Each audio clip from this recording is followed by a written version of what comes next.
Fernfreckle's Dream, Chapter 2. Fernfreckle woke up in the late afternoon. He had an eventful night last night. Even though he was supposed to just be starting his 4th moon in training, he was made a warrior with Blue Creek and Lilac Pelt because of his unusual talent. Plumpaw and Hollypaw were thrilled for them, but Birchpaw got upset when his brother became a warrior before him.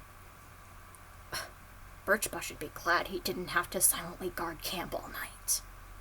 The new warrior rolls onto his paws and stretches. Well, time for my first day as a warrior. Maybe I should go find Blue Creek and Lilac Pelt. He walks out of his den and immediately finds Plumpaw clinging onto Blue Creek. He sighs. Hey man, sleep well? Blue Creek nods to his friend. Yeah, I think so. I wish it wasn't so late, though, Fernfreckle sighed. But it feels good to talk again. Well, I should probably tell you that Batstar wants to show us off to the other clans during the gathering tonight. That cool? Fernfreckle's eyes widened. He'd never gone to a gathering before. I'd love that! Great, because there's no arguing with Batstar, Blue Creek chuckles.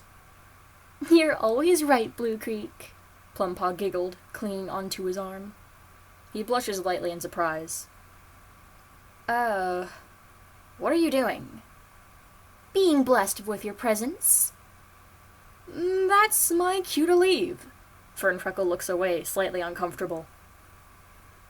Does affection still make you feel weird? Blue Creek chuckles. I guess it's just the idea, Fernfreckle shrugged. I don't really see myself doing that with anyone. Maybe a race, Plumpaw suggested. If you don't like being physical, you may be ace. I don't know. Fernfreckle shrugs again. Maybe I haven't found the right she-cat yet. Yeah, that's it. Right? Four Trees was huge. Being there seemed unreal. Many scents of cats he'd never met before were lingering all around him.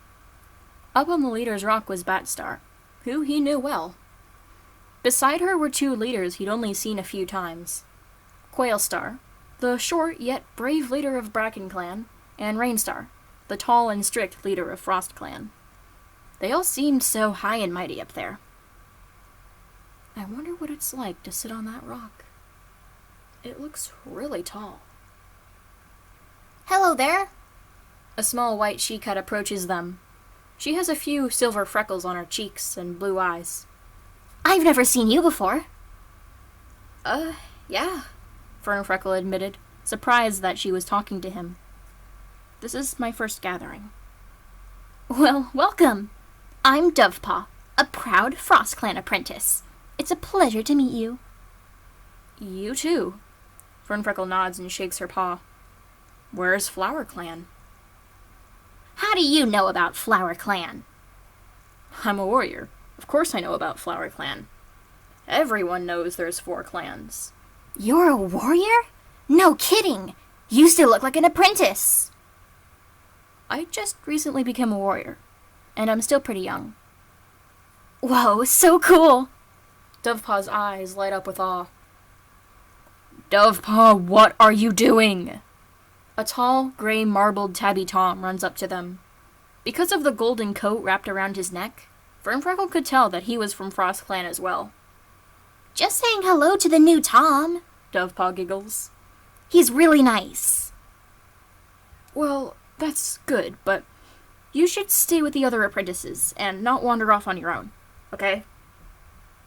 Dovepaw sighs and nods. Yes, Aspen Spots. She gives one last wave to Fernfreckle before following Aspen Spots away. As soon as they were out of sight, the crowd around him started to go quiet. Confused, he looks up at the leader's rock. In between Quailstar and Batstar sat a very handsome gray Tom, with dark gray stripes, gray eyes, and a strand of light blue flowers dangling around his neck. Darkstar, Flower Clan's leader. That's when it happened. Time seemed to slow down for Fernfreckle. He felt his mind go blank as his whole body heated up and started to shake. He desperately tried to lift his arm to wipe away the sweat dripping down his face, but his limbs were too stiff. He attempted to speak, but his mouth was too dry to utter a word. "Sorry for the inconvenience," Darkstar meowed. "We're late because Poppykit was finally born." Fernfreckle could barely hear everyone's cheers of delight. Darkstar's voice had rang through him, giving him warm yet spiky shivers. He felt his heart start to race, and he quickly scanned the crowd for help. He found Birchpaw, watching him from a few fox lengths away. He stared at him, as if expecting something from him. Blue Creek suddenly nudges Fernfreckle almost hard enough to knock him over. "Fernfreckle, stand," Batstar ordered from the high rock. He quickly stumbled to his feet, standing beside Blue Creek and Lilac Pelt. "Moss Clan has been blessed with 3 new warriors this moon. Although one of them is still very young, Spider Sting reported to me that he has incredible talent. Please welcome Blue Creek, Fernfreckle, and Lilac Pelt." Everyone cheered the new warriors' names. Quailstar and Rainstar gave Batstar congratulating nods. "Moss Clan is lucky to have you 3, Darkstar smiled. Fernfreckle dug his claws into the ground as their eyes met. Thank you." He forced the words out of his mouth. "Well, we have a new warrior as well, who's been training 1 moon less than Fernfreckle," Rainstar boasted. "Everyone, I'd like you to meet Foxfrost." Fernfreckle paid no attention to Foxfrost's praise. He was too busy watching and listening to Darkstar. Everyone else's voices didn't matter to him.